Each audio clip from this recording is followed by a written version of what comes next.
Muito bem, né? Então, mais uma vez vamos cumprimentando a todos, né? Estamos chegando para mais um dos nossos encontros, né, relacionados aos Yoga Sutras de Patanjali. Nós estamos na quarta sessão e hoje nós estamos chegando na altura, né, do Sutra de número 15. Isso vem mostrar que praticamente nós estamos, além de avançando, né, naturalmente, nós estamos chegando quase à metade já desta quarta sessão, que é composto, né, por um número menor de sutras do que a própria sessão, né, as outras sessões, né, dos Yoga Sutras. A quarta sessão composta pelo número de 34 sutras. Então, praticamente, nós estamos chegando já aí à metade, por assim dizer, desse caminho que nós vamos estar perfazendo, né, que nós vamos estar aí percorrendo. Vale a pena destacar que nós estamos já há alguns sutras, né, trazendo assuntos relacionados aos gunas, a apresentação dos objetos, como é que se dá essa interatividade com a mente, como é que se performa, né, todo esse entendimento e como a gente pode aprofundarmos nos assuntos relacionados a esses temas para poder compreender, né, estes processos relacionados à Kaivalya, né, esses processos bastante profundos, ou apoiarmos-nos, né, em discussões filosóficas deixadas pelos mestres, né, no passado, e essas discussões filosóficas, né, com os mestres no passado trazia-nos, né, uma base para a compreensão e o entendimento e aprofundamento de diversos temas. Algo muito importante para os dias de hoje, que nos servem de muita orientação, é a compreensão científica, muito diferente da compreensão científica à época. Isso não foge, né, e não caracteriza no sentido de desmerecer, diminuir ou até mesmo refutar coisas que os mestres, né, os filósofos, os grandiosos mestres do yoga nos deixavam. Pelo contrário, a ciência está vindo corroborar, reafirmar e vem de encontro, né, às questões que eram amplamente deixadas, né, as relações, os entendimentos, coisas que já eram, né, caracterizadas como entendimento dentro do caminho do yoga há milhares e milhares de anos atrás, antes de Cristo, né, antes desse advento, né, dessa grande personalidade, dessa grande manifestação que ocorreu entre nós. Então, de outras tantas personalidades, né, mas então nós temos, né, esse anteparo de conhecimento. Nós estamos indo hoje para o 15º Sutra, né? Cabe destacar que entre o Sutra de número 12 até o Sutra de número 22, né, nós vamos estar tratando sobre as formas, né? Deixa eu pegar aqui, ó. Nós vamos estar discutindo as teorias da percepção mental, né? Usando a palavra mental em um sentido amplo. Então nós vamos conhecer o objeto, nós vamos conhecer, além dos objetos, seus movimentos, nós vamos estar trazendo discussões relacionadas a Chitta, né, a mente. Vamos estar falando também sobre quem é o verdadeiro conhecedor no meio de tudo, quem é que está fazendo este profundo conhecimento, né, quem é que está na verdade sendo percebedor, utilizando-se, né, desse mecanismo para poder fazer essa interatividade com os gunas, tá? Acho que é muito, vamos colocar compactre, né, com a matéria que nos rodeia. Muito interessante mesmo. O Sutra de número 13 e praticamente do número 14, o Sutra de número 13 vem mostrar que tudo que está manifestado, né, os manifestos e os não manifestos, são da natureza dos gunas, né? É bastante interessante nós raciocinarmos em várias e amplas direções esse tema. É de uma grandiosidade, de uma importância, né, de nós carregarmos esse raciocínio e essas observações, não somente de forma muito rasa, que é muito fácil, né, de ver, mas que nós consigamos nessas nossas meditações reflexivas, que nós consigamos, né, nessas nossas meditações fazer um aprofundamento de tudo isso, né? Buscar entender essas relações. Nós aproveitamos ali as oportunidades dos nossos discursos, né? Na oportunidade em que falamos da sessão de número 13, e nós mencionamos, né, sobre o objeto para estar manifestado, ele tem de estar não manifestado. Os objetos que se manifestam se manifestam pela não manifestação, né, que há atrás, a caracterização dos movimentos dos Vitris, né, do movimento dos gunas, né, relacionados, ou sendo eles as propriedades de Pactari, se dão nessa interatividade, né, se dão nessa perspectiva do que pode ser manifestado e não manifestado, o que nos salta aos olhos como manifestado, o que nós não percebemos como não manifestos, mas presentes também nos estados dos gunas. Então nós fizemos uma provocação, né? Nós fizemos algumas discussões, nós carregamos com uma certa profundidade, né, o máximo que nós podemos ir e corroborar para aquele exato momento, para deixar elementos e deixar subsidiado, né, para vocês pontos específicos de como vocês vão fazer para se relacionar com a interatividade, né, deste ponto bastante específico que está ali relacionado, né, a essas questões ali dos manifestos e não manifestos, que são, mesmo assim, propriedades relacionadas aos gunas, né, que é a propriedade base de todas as questões, né, relacionadas a Pactari. E falamos depois, no encontro passado, sobre a singularidade, né, que reside na transformação dos gunas. Então, por mais complexo, né, que seja o objeto, né, a exemplo aqui de hoje nós vamos usar o Mimi, que está aqui, né, e junto com a mãe dele que está aqui, vamos usá-los aqui por mais complexidades, né, de elementos que tenham nessa organização material. Nós podemos estar vendo, né, que há também essências, né, e é muito interessante que se pega isso, essências também de coisas menos complexas, a exemplo desse livro que está aqui em nossa frente. Então há uma certa modificação, transformação nos elementos, né? Há uma evolução das propriedades, há uma evolução nas caracterizações, mas a base de todos, né? A base de tudo isso, a base de todas essas transformações, ela reside e é os próprios gunas, né? Então a gente diz que essa singularidade, né, a essência dos objetos consiste na singularidade das transformações dos gunas. Então nós estamos vendo aqui exemplo vibração, nós estamos vendo aqui inércia, né? Nós estamos vendo aqui também, né, movimento. Então são essas caracterizações, né, que nos fazem perceber, né, que nos fazem nos ver, né, ou que fazem agitar e fazer essa múltipla troca com o Chitta, né, que Chitta faz essa interatividade e traz o resultado, e o percebedor ao fundo, que é Purusha, é o telespectador, né, é o máximo espectador, é o grandioso espectador que está fazendo todas as observações, que está tendo toda a experiência, né, vamos dizer assim, a experiência, entre aspas, passiva, né, ele é o que está por trás, vivenciando e observando tudo isso. Acho que é muito interessante destacar que a gente utiliza-nos, né, dos nossos mecanismos em Chitta, para que nós possamos, né, sermos o observador dessa peça teatral que se desenrola no mundo de Pactari, né?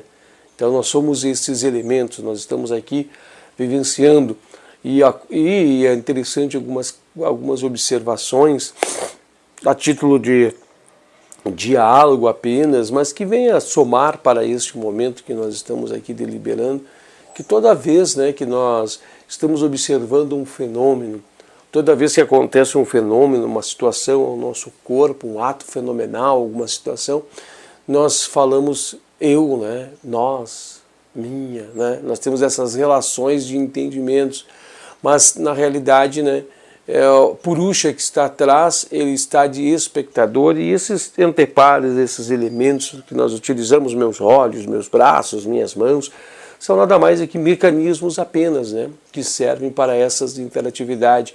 E há uma confusão, apesar de nós estarmos aqui dialogando e falando, mas há uma confusão mental, né, uma confusão deixada no rastro de Maya, que nos faz nos achar que somos o próprio corpo, né?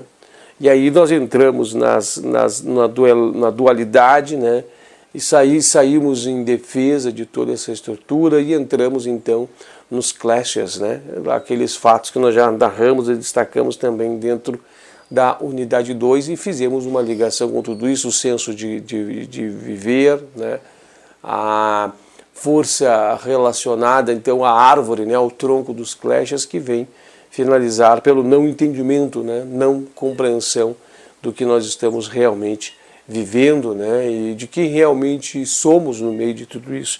Mas o caminho evolutivo vai fazendo dentro da curva ascendente no qual nós estamos, né, nós cada vez mais evoluir e sair do meio de tudo isso. Hoje é mais prático em certo tema, né, em certo entendimento, quando nós abordamos essas questões, né. Para alguns já é mais compreensível, para alguns já é uma constatação, né? Eles já têm dentro deles esses elementos de uma briga interna, psicológica, psíquica, dizendo, mas não pode ser que eu seja esse amontoado de ossos, não pode ser que eu seja apenas esse amontoado, né, de físico, né, com pulmão, esses órgãos e tal. Eu tenho de ser algo a mais, né? Eu tenho de ser a mais, isso é apenas uma ferramenta. Não pode ser porque eu vejo, né, e não me compreendo desta forma. Tem outros que cogitam, né? Depende do grau de evolução de cada um de nós. Será que isso é verdade? Será que realmente é assim?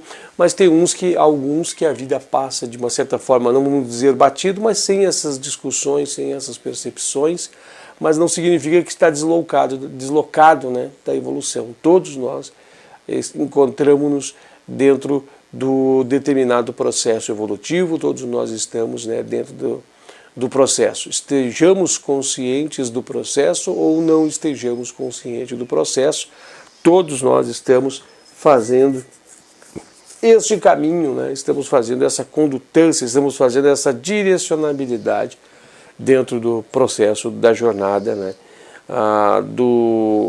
esse máximo entendimento.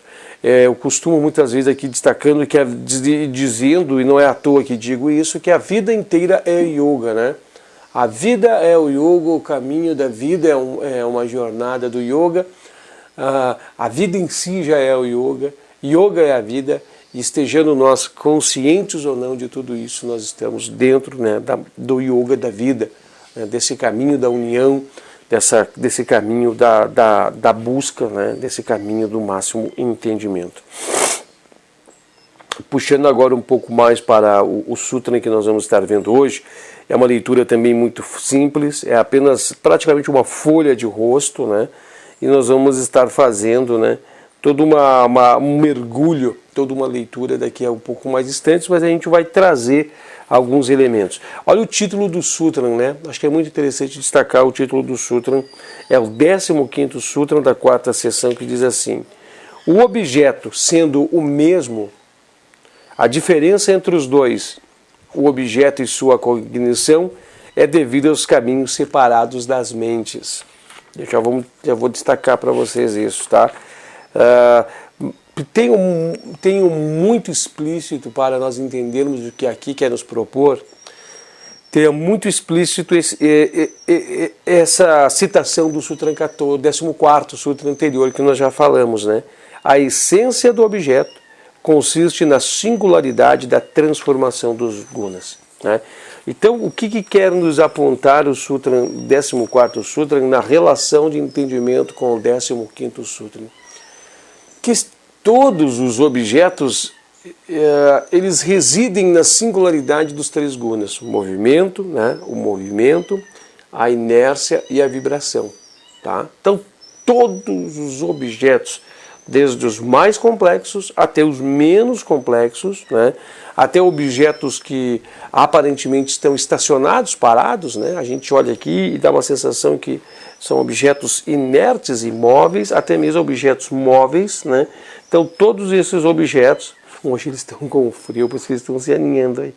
Então todos esses objetos, né, a singularidade deles são o movimento, né, a vibração, os átomos, as moléculas vibrando, os objetos, né, fazendo todo um movimento, né, vibrando, aparecendo e transcendendo. Nós sabemos hoje que todos os 5 elementos fazem as leituras dessas vibrações, dessas perceptividades, né? Dessas vibrações, dessa não vibração, do movimento. Essas são as respostas, né, que servem de estímulos para os nossos sentidos, e os nossos sentidos já nos trazem essas informações, e Chitá faz a leitura de todos eles, né? Na realidade, tudo que está ao nosso campo de perceptividade, né? Nós podemos dizer o vento que estou sentindo aqui, a leve brisa de fria que está vindo, mostrando que estamos entrando aqui no sul em mais um período invernal. Deixa eu destacar, na verdade entrando no outono, mas que já dá para sentir um certo frio. Deixa eu fazer um destaque, a luminosidade, né, dos fótons que chegam do Sol aqui nesse ambiente clareia, né, o ambiente, me faz ter maior perceptividade. Eu percebo esse objeto pela emanação da deflação de cores que ele faz. Eu estou observando esses objetos, então estou vendo a disposição dos objetos que aqui estão devido a todas essas interatividades. Então eu utilizo-me do ouvido, né, para poder ouvir os sons que servem muito de apoio para este momento. Então eu ouço, né, sons, e esses sons já me trazem elementos do que pode estar acontecendo e do que se trata, né, das determinadas distâncias. Tudo isso dentro de um campo de raio de atuação, né, dentro de uma amplitude, vamos dizer assim, dentro de um campo vibracional de elementos. Este é o meu raio de percepção de Chitá, né? Então eu posso aqui estar com os olhos fechados, mas mesmo assim ao longe eu ouço, né, muito profundo, e consigo distinguir, consigo raciocinar. Eu ouço o vento tocando as folhas das árvores, eu percebo que é o fundo. Eu ouço então o som de pássaros, né, que estão mais longe, a uma certa distância, e eu vejo que é Chitá, minha mente, né, que está lá, está percebendo até essas distâncias e traz para mim então todas essas formas de leituras. Mas a gente percebe que me traz dados e elementos muito pequenos, né, muito mal depurados, mal interpretados, mas que já me ajudam a uma larga gama de entendimento baseado no que eu já tenho armazenado dentro da minha memória de conhecimento. Então eu fecho os meus olhos e ouço esse mesmo som dos pássaros ao longe, e já nessa intercambialidade de sons relacionados ao que Chitá está copiando, medindo, aferindo, está percebendo com a memória que eu já tenho. Eu já sei que trata de pássaros. Não sei quais pássaros, mas sei que trata-se de pássaros. Agora uma pessoa, né, uma pessoa mais entendida sobre esse universo dos pássaros, né, uma pessoa que tem mais entendimento do que eu sobre tudo isso, pode estar aqui na mesma posição que eu, na mesma situação que eu, e ter um outro entendimento relacionado a isso, né?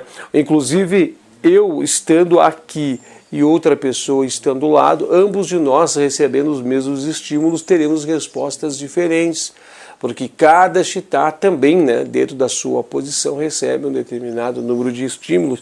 Os números de estímulos são variados, os números de forma de perceber são variados.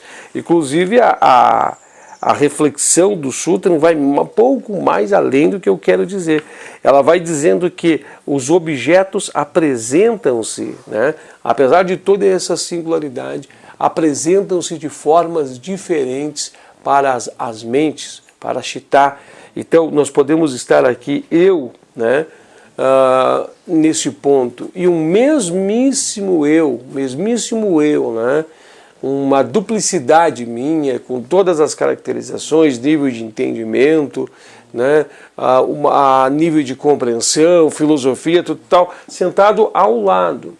Ambos de nós estaremos recebendo já, né, leituras diferentes dos objetos que se apresentam. Acho que isso é muito importante ficar destacado, né, para que nós possamos entender como é que funciona todo este anteparo relacionado às impressões. A proposta do livro é essa, né, é de nós entendermos que o ponto de onde nós estamos de observador traz-nos formas de leituras. E também há uma mescla de formas de essas impressões relacionar-se com cada um de nós. Por mais que nós sentamos aqui, né, Nós sentamos aqui, eu e uma cópia de mim, e eu começo a dizer que estou falando com as pessoas estão ao outro lado, você está com a roupa determinada, a roupa tal, ele pode estar vendo tudo que eu estou dizendo, constatando as realidades, mas ele está tendo uma outra percepção e uma outra realidade de vida dele. Por mais que não fique tão latente, tão visível, né? Por menores frações e mais curtos que seja, a sua experiência é diferente da minha, tá? Por mais que nós pegamos, cada um de nós, né, duas moedas tirada de uma cópia do mesmo, cunhadas, né, com a mesma máquina, cada um de nós segurando na palma da mão, nós estamos tendo impressões diferentes do que cada um de nós tem, porque é Chita que está tendo, né, essa interatividade dentro do seu ponto de vista. Nós vai clarear um pouco mais para que possamos fazer o entendimento de tudo isso. Inclusive, nós podemos destacar que cheiros, cores, né, tudo isso se apresenta para cada um de nós, referente à forma em que o objeto relaciona-se com o Chita, né? O objeto não é somente Chita que o vê, né? Não é mesmo somente Chita que está buscando ver, mas o objeto também revela-se, né, para Chita. A gente olha assim muitas vezes, né, e vê que Chita, a mente, né, diz assim, olha, estou vendo isso, né? Estou percebendo aquilo, isso aqui se apresenta para mim, estou percebendo isso, olha só como eu sou crânio, estou aqui vendo, né? Vocês achavam que eu não ia ver, mas na realidade o objeto apresenta-se a Chita, né? O objeto está vibrando, o objeto está movimentando-se ou está inerte, o objeto está sendo singular, né? Diferente no contexto da paisagem, e lá está ele, né? Movimentando-se e vibrando, né, em Chita, e Chita fazendo essa percepção de todo ele, a mente fazendo o movimento desses vítres, né, fazendo a leitura desses movimentos. Tanto que, numa observação simples de uma paisagem, cada um de nós já olha de um jeito diferente, né? Exemplo, a gente pode estar olhando uma paisagem onde tem um zoológico com zebras, né, sabendo que as zebras é a mesma listragem. E eu posso estar lá olhando aquelas zebras e posso estar vendo, né, aquela zebra, como é bonito os olhos daquela zebra. Olha só que olhar lindo, sereno daquela zebra. E o colega que está ao lado não está focado nisso, né? Ele está focado em outra coisa, ele olhando assim, olha como é que pode, né? As listras são iguaizinhas, né? Uma listra é igual a outra, uma lista diferente dessa, ou fazendo uma análise de como aquele animal é bonito, ou como aquele animal é exótico. Então, assim, a gente percebe que a apresentação dos objetos, elas são as mesmas, mas as interatividades, elas são diferentes. E isto, né, dentro agora do que estamos falando, do olhar do raciocínio, porque cada um de nós somos diferentes, né? Cada um de nós temos graus de níveis de conhecimento diferentes, cada um de nós temos memorizações diferentes, cada um de nós temos bases de conhecimento diferentes, ok? Esta é uma linha de raciocínio.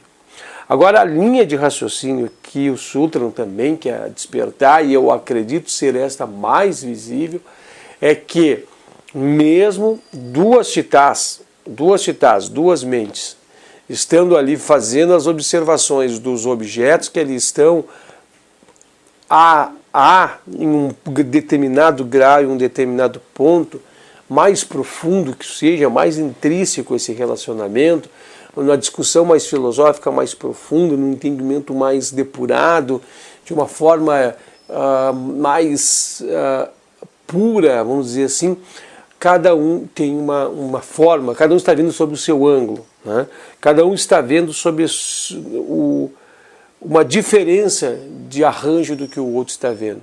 Não por entendimento de Chita, não por Chita, não pelo autoconhecimento, não pelo autoentendimento, mas pela disposição do ponto em que está o observador, né?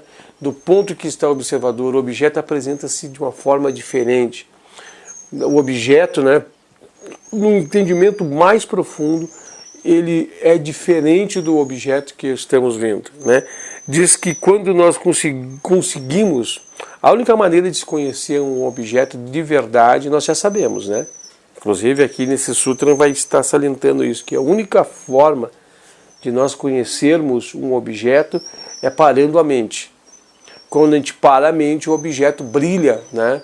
No seu máximo esplendor, nós conhecemos a totalidade do objeto e sabemos o que é o objeto, que estamos em estado de samadhi, né? Inclusive, então, é a única forma de nós termos o real conhecimento desse objeto, quando nós estivermos, né, nessa posição. Então, assim, aí o objeto se revela para ambos, né? E ambos tiram, né, têm um entendimento sobre tudo o que aquele objeto tem. Então toda a ciência, né, todo o entendimento profundo, tudo ainda as coisas que estão aqui ocultas, não reveladas, quando atingidas Chitta, todas elas se revelam, todas elas aparecem, todas elas ficam visíveis. Para qualquer um daqueles, né, vamos dizer que aqui nós temos em 5 pessoas e nós 5 atingimos Samadhi, nós 5 temos a totalidade do objeto. Diferente quando nós não estamos em Samadhi. Não leva-se em consideração somente os agregados do que há de entendimento de cada um de nós. Leva-se em consideração a disposição do ponto em relação ao observador, né, em relação ao objeto e o corpo, né, que está ali fazendo as leituras, e o estado que o Purusha está atrás. Né? O Purusha está atrás como um espectador.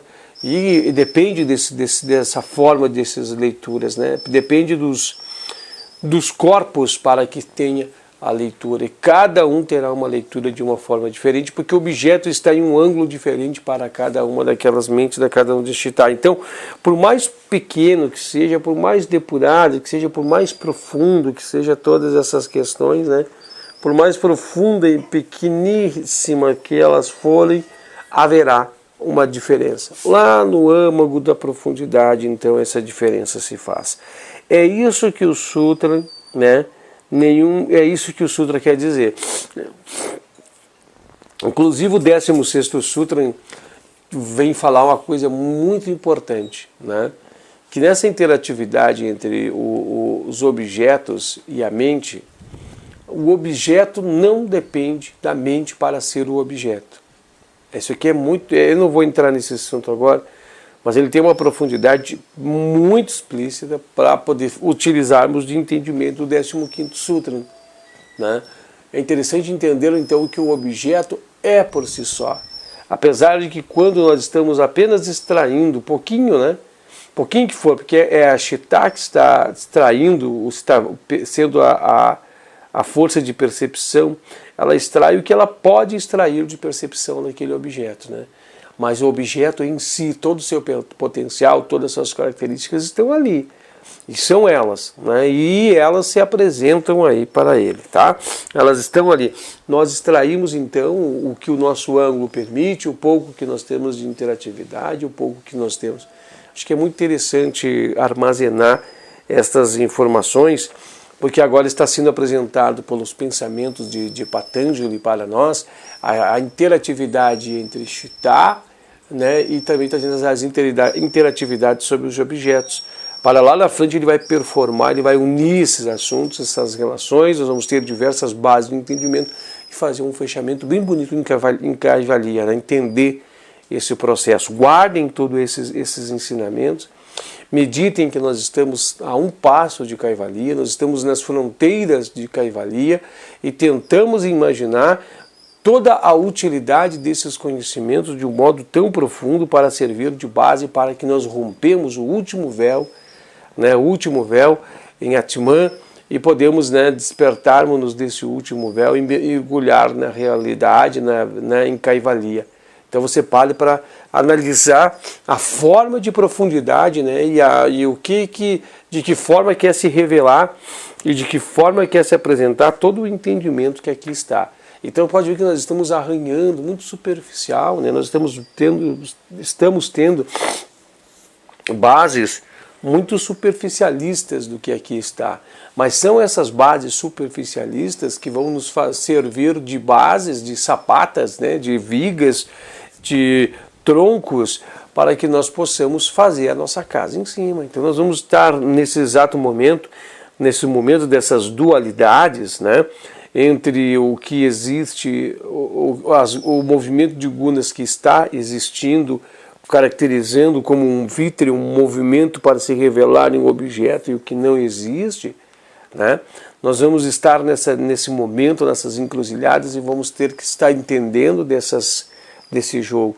Nós vamos estar não somente entendendo, como vamos estar sendo levados, né, a duelar nesse jogo, né? Nós vamos estar duelando muito fortemente nesses arranjos, vamos estar duelando muito fortemente nessas fronteiras, e vamos estar sendo, né, conduzidos a ter de experienciar por caminhos, por situações, né, por profundidades, por situações tão profundas, né, tão fortes, que serão de barreiras que nós vamos ter que estar depurando para mergulhar. Imagine nós estarmos lá no último fio de teia de Chitá, de Pactri, no último fio de teia, e começarmos a bater naquele véu e não conseguimos passar aquele véu parece que faz, né, uma pressão tão forte sobre Chitá, nós não conseguimos romper esse último véu em Chitá, e aí nós começamos a ter um entendimento, a refletir, não, mas espera aí,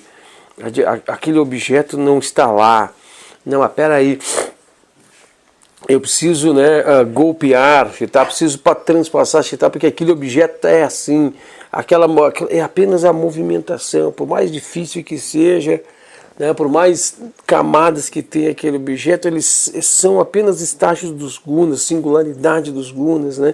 E aí a gente puxa ele a mente, firma ele a mente, né?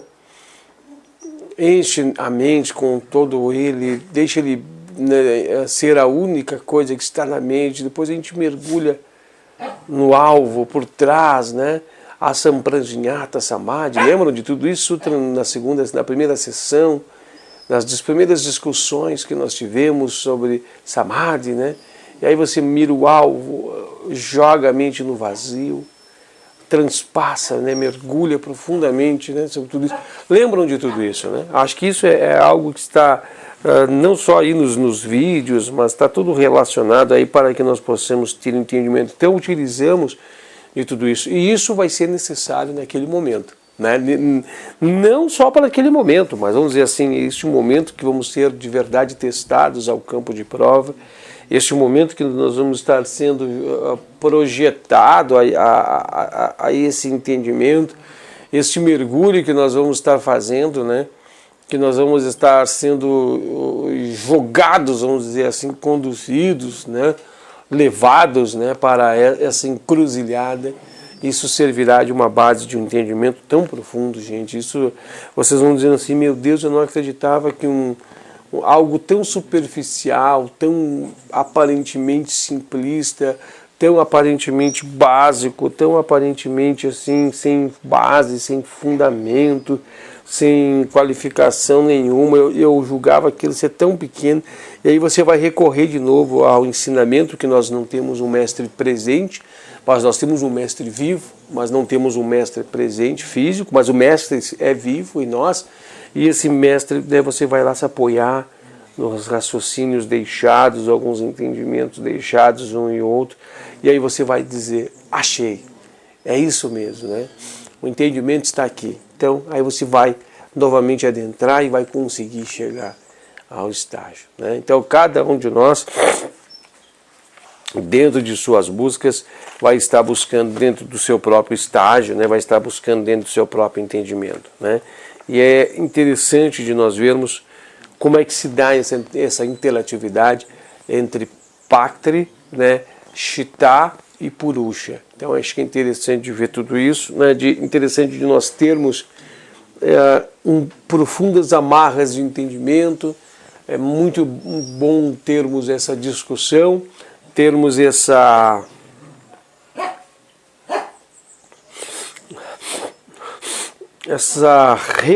relativismo de pensamentos, essa ideologia de reflexões, para que nós possamos, através de tudo isso, né, termos verdadeiras bases, verdadeiras pontos, né, de entendimento. Tanto que isso aqui faz tanto sentido que eu estou aqui falando, porque tudo que eu estou aqui dizendo, falando, está interagindo em você formas de conhecimentos distintas das minhas formas de entendimento, né?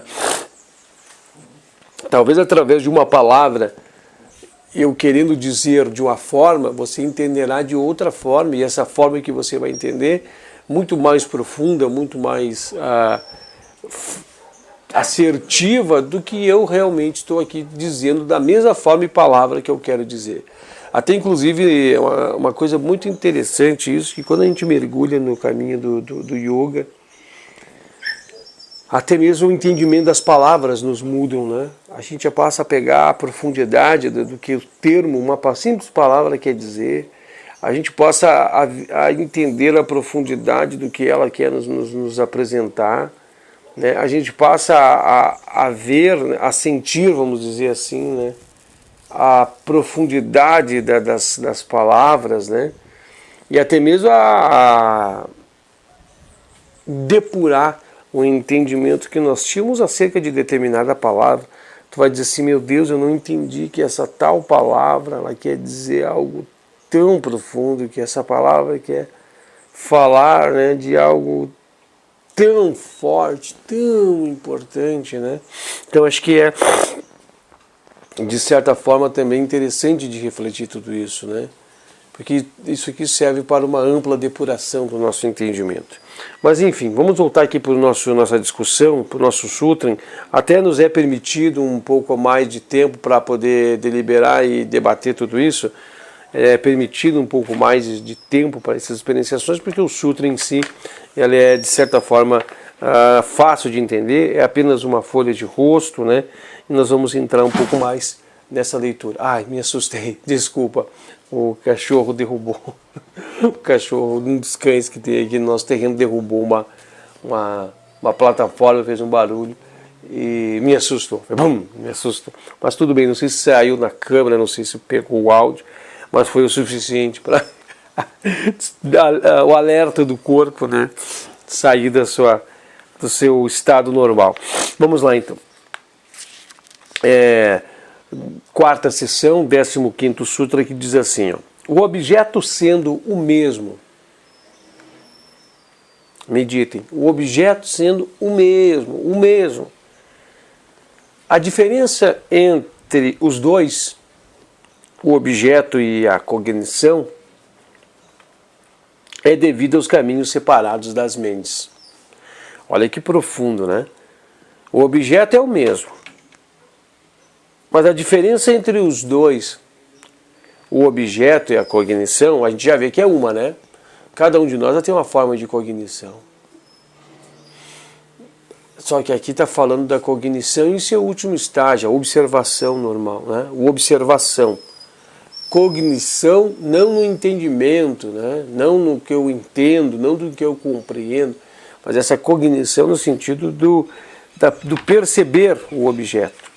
Cognição, né? Guardem bem desse sentido. É devido aos caminhos separados das mentes. Tá? Então, nós podemos estar ali tendo atos cognoscíveis, né, ou cognitivos do mesmo objeto, mas, porém, para cada uma das mentes é diferente. Vamos ver o porquê? Destacando que o objeto é o mesmo. Tá? Vamos ver aqui, ó. Vamos com bastante calma na leitura para fazer os mergulhos e extrair os profundos, né? Extrair as coisas que estão mais na profundidade. Se cada objeto é uma transformação singular dos três gunas, no sutra anterior, destacando isso para nós, e tem assim uma identidade própria definida, cada objeto é em si a sua propriedade definida, nós que temos que extrair o que é o último conhecimento dele como identidade, e nós não consigamos pelas imperfeições do nosso Dishita, né, e é fácil de se ver tudo isso, porque nós não temos um entendimento profundo de todas as coisas, né? Nós não temos, então nós temos que fazer esses mergulhos, né, para que nós possamos entender, compreender e ele se revelar em sua totalidade, né? Deixa eu fazer a leitura de novo do entendimento. Se cada objeto é uma transformação singular dos três gunas, e tem assim uma identidade definida própria.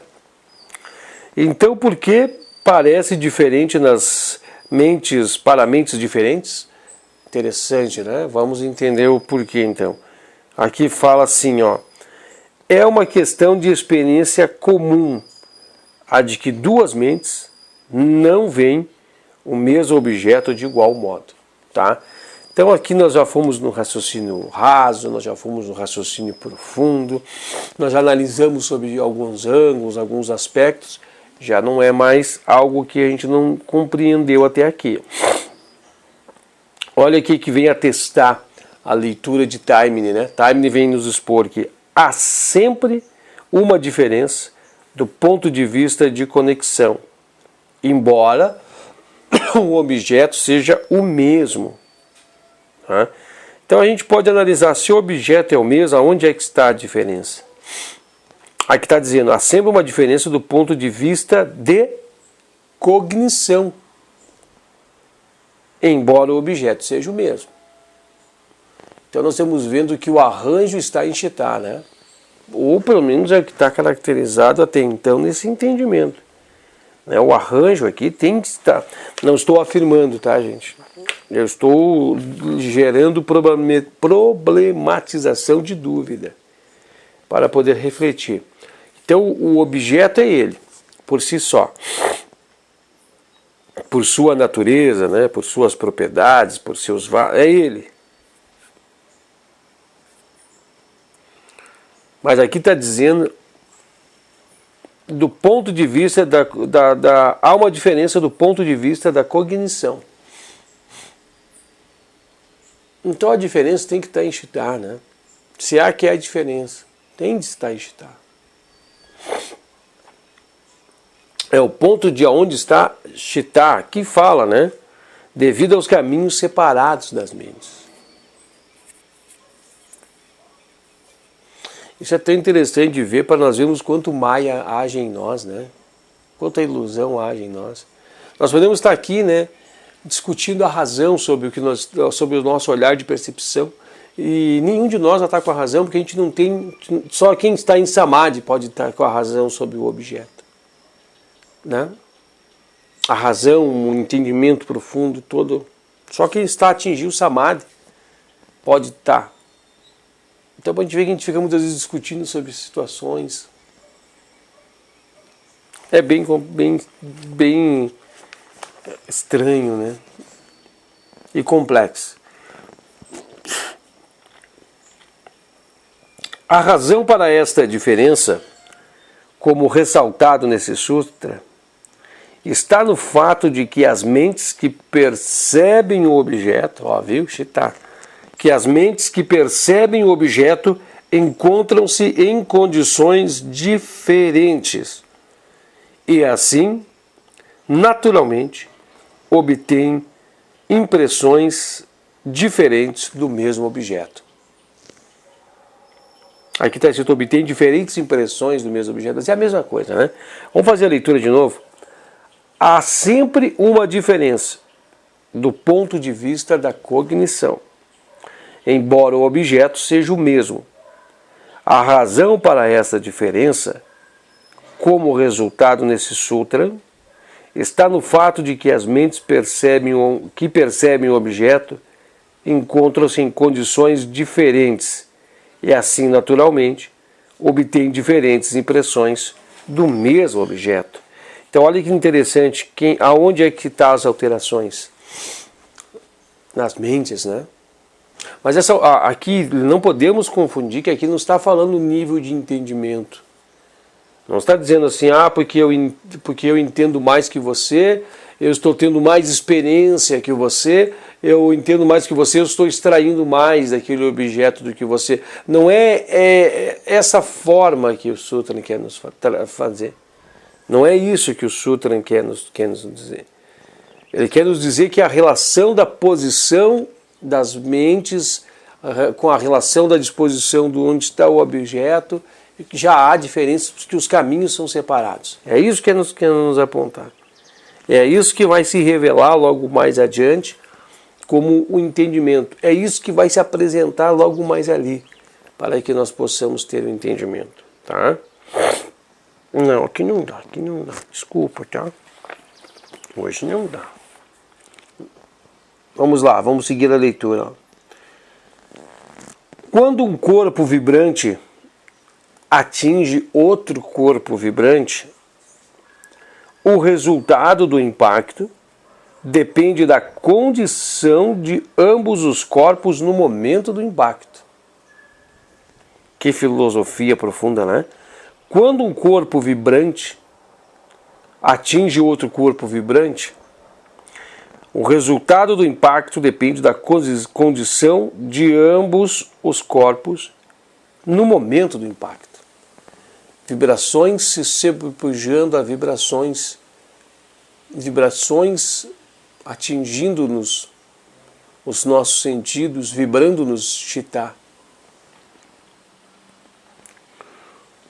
O corpo mental, nós não estamos falando agora, né, em astral mental, que entra em contato com o objeto de percepção, não é algo passivo ou estático.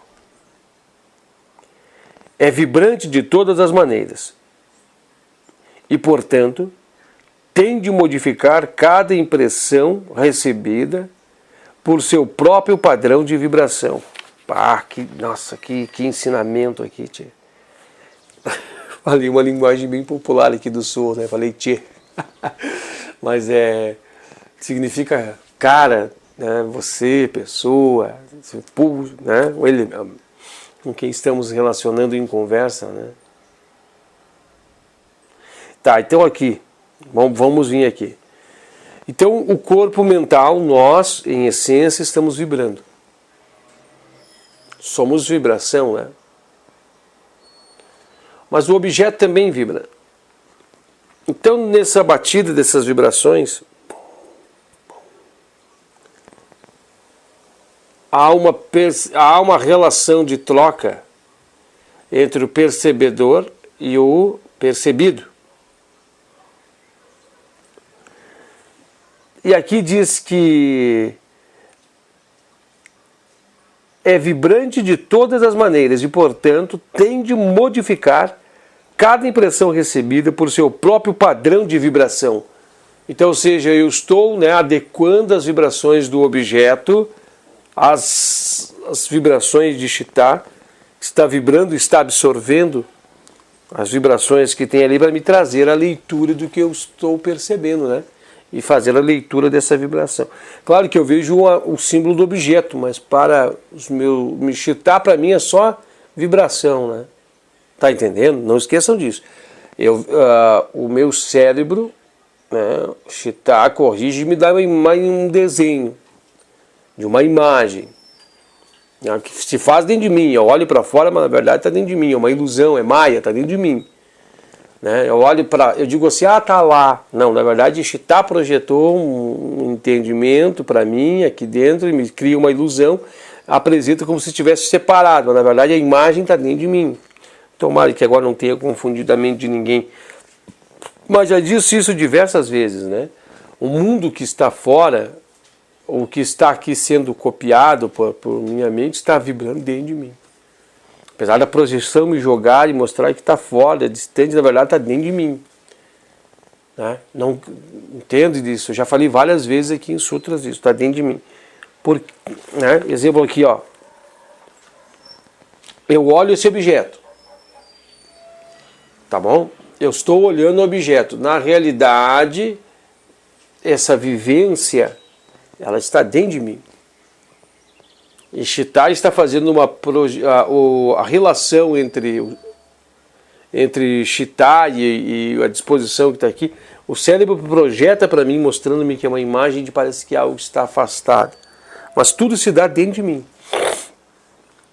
Eu acho que eu já comentei comentei diversas vezes isso, acho que é entendível para todos, né?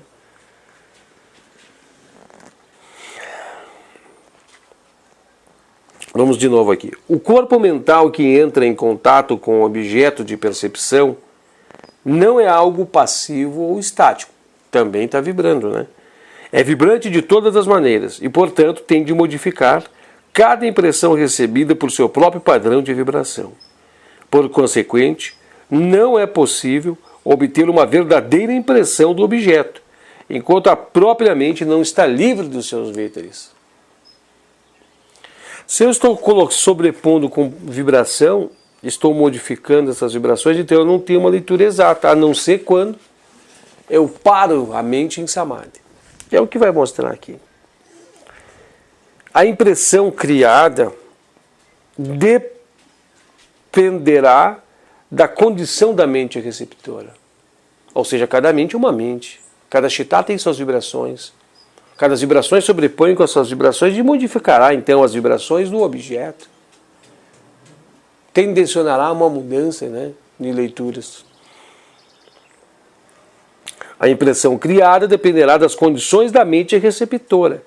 E como todas as mentes estão em condições diferentes por terem seguido os caminhos distintos em sua evolução, elas tendem a obter diferentes impressões do mesmo objeto.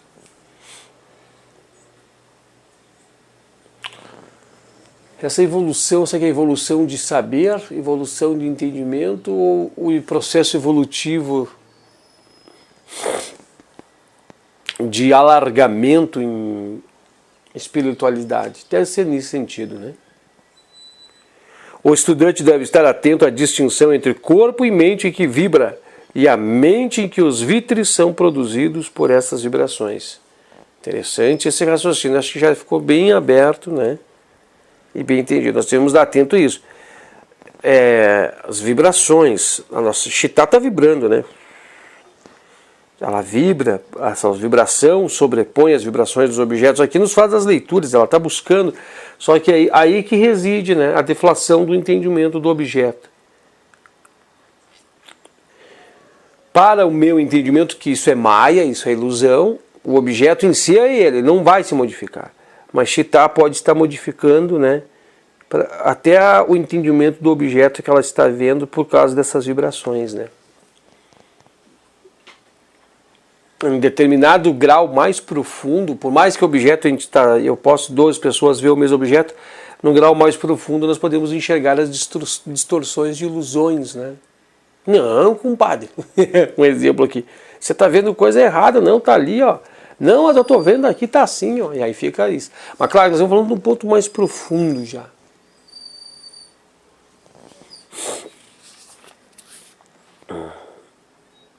É possível obter-se uma verdadeira impressão do objeto sob quaisquer circunstâncias? Acabamos de falar tantas vezes já, né? Claro que sim. Quando a mente estiver liberada dos seus víteres. E quando é que a mente está liberada? A mente dos seus víteres. É em samadhi, né? Mas aqui, vamos fazer a leitura aqui, ó. Sim, quando a mente estiver sido liberada, estiver libertada dos seus víteres, e em consequência não puder modificar a impressão nela produzida pelo objeto. Quando os víteres estiverem sido eliminados e a mente tornar-se una com o objeto, como está no primeiro vídeo como está no vídeo da primeira sessão, vídeo de número 41, o que é uma outra maneira de dizer que a mente recebe uma impressão exata do objeto, sem influência e sem modificação dela mesma. Somente em samadhi, quando todos os víteres tiverem sido suprimidos, é que é possível conhecer o objeto como ele realmente é. Resumindo, né? Agora já resumiu de certa forma o todo aqui, né? Então, quando nós conseguimos suprimir os víteres, os movimentos da mente, a vibração da mente, e a mente e o objeto ocupar esse espaço da mente, até um ponto profundo para entender samadhi, né? O objeto brilhará em seus esplendores, vamos conhecer o objeto em sua totalidade, porque não teremos vibrações sobrepondo as vibrações do objeto. Nos estágios mais profundos dos gunas, né?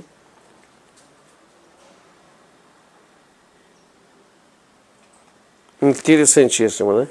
Só para arrematar, faltou umas frasezinhas, diz assim, ó, mesmo na vida cotidiana, verifica-se que quanto mais a mente é influenciada por diferentes tendências, preconceitos e outras perturbações, maior é a distorção causada nas impressões nelas produzidas por homens e objetos. Só uma mente calma e desapaixonada é capaz de ver as coisas corretamente, na medida em que isto é possível, sob as limitações da vida comum. Magistral esse fechamento que o Taimni nos trouxe, né? Nós fizemos uma viagem, né? Ou tentamos conduzir aqui a uma observação profunda, né? Bem profunda mesmo. Mas olha o que o Taimni nos reserva de raciocínio para o final. Para nós vermos o quanto, né, numa vida cotidiana, o quanto de ilusões que nós sobrepomos em nós mesmos, né? Nós sobrepomos em cima apanhando-se em Chitar. Nós colocamos tantas sobreposições de ilusões em cima de objetos que nós, né, não vemos o objeto de forma nenhuma corretamente, né? Exemplo, mostra o ouro para quem não sabe o valor que é dado ao metal ouro. Ele vai ver um simples objeto, né, desapaixonado. Ele vai ver o objeto, né, vamos dizer assim, desapaixonado. Agora mostre o ouro à pessoa que vê aquilo, que só tem o entendimento das cifras, do número de que ele representa, né, como valor monetário. E o que ele vai ver? Distorcido, diferente, né? O metal totalmente de uma forma diferente. Então acho que isso também serve de uma certa forma para um grandioso entendimento de tudo isso. Ok, né? Encerramos por aqui. Espero que tenha servido de grande apoio. Parecia ser um simples tão pequeno, mas traz tanto ensinamento, né, para nós, tantas coisas. Semana que vem, então, é o 16º Sutra, né? Nem o objeto é dependente de uma mente. Que seria dele quando não estivesse sendo percebido? Ah, essa é boa. Essa é muito boa. Tu viu que depois de todas essas discussões, nós vamos entrar mais nesse arranjo no nosso próximo Sutra. Quero agradecer a todos. Desculpa os devaneios, rodeios ou as divagações, né, das fugas do real caminho do tema, mas a gente está entregando mais uma vez um Sutra. Estamos muito felizes, né, consolidados de estar entregando a vocês esse material. Muito obrigado a todos e Namastê.